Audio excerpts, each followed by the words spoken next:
আজকে শরীর আমার একদম ভালো না। সকালবেলা ঘুম থেকে উঠেছি, ওঠার পরে ঠিক ছিল, যে আবার গিয়ে একটু শুয়েছি, সঙ্গে সঙ্গে খাবার কথা ভাবলেই বমি পাচ্ছে। আর বমি হয়েছে 2-3 বার, কিছুই পেট থেকে বেরোয়নি। কাল সন্ধ্যেবেলা চাউমিন ললিপপ এসব খেয়েছিলাম বলে ওই জন্য রাত্রেবেলা সিম্পল ডাল ভাত খেয়েছি, খাবার হজম হয়ে গেছে। কিন্তু সকাল থেকে আর খাবার খেতে পাচ্ছি না, খাবারের কথা ভাবলেই বমি পাচ্ছে। তারপরে কোমর যন্ত্রণায় ছিঁড়ে যাচ্ছে, যেই সাইড ডক্টর দেখিয়ে এসেছি সেই সাইড ঠিক হয়ে গেছে, আবার অপোজিট সাইডের থাইয়ের এখান থেকে প্রচুর যন্ত্রণা শুরু হয়েছে, আবার ডক্টরের কাছে যেতে হবে। কবে থেকে একটার পর একটা হয়ে রয়েছে, চলে রয়েছে। আমি খালি ডক্টরই দেখিয়ে যাচ্ছি, ডক্টরের যেন আমার ঘরে যেন ওষুধে যেন ছড়াছড়ি হয়ে গেছে।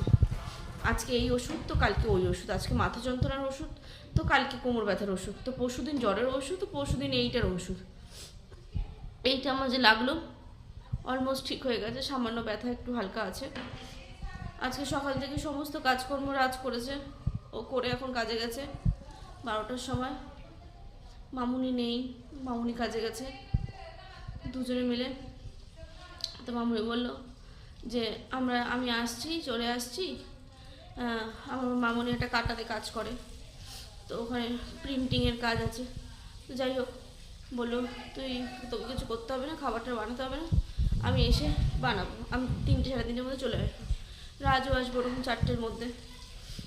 শরীরে সেই ক্ষমতাটা নেই যে আমি উঠে গিয়ে পুজোটা দেব, না পেরে সে সকাল থেকে 1টা অবধি শুয়ে রয়েছি। সকাল থেকে সমস্ত কাজকর্ম, বাসন মাজা, ঘর ঝাড় দেওয়া, ঘর মোছা, রাজ করেছে। জামা কাপড়টাও কাচে না, জামা কাপড়টা কাচার কথাও না, ওগুলো সব বাথরুমে রয়েছে। আমি আমার জামা কাপড় রেখেছি, মামুনি এসে সব ধোবে। আর এদিকে রান্নাঘরে এখন অর্ধেক হয়ে ফেলে রেখেছি, ওখানে সব রান্না। শরীরটা মানে কি বলবো, ভাল লাগে না। শরীরটা করে বিরক্ত হয়ে যাচ্ছি। ব্যাং কি হয়েছে কে জানে বাবা, কার খারাপ নজর লেগেছে বুঝতে পারছি না। যারই নজর লেগেছে ভাই, নজর ফজর দিও না, ঠিক আছে? সবাই সবার মতন করে ভালো থাকো।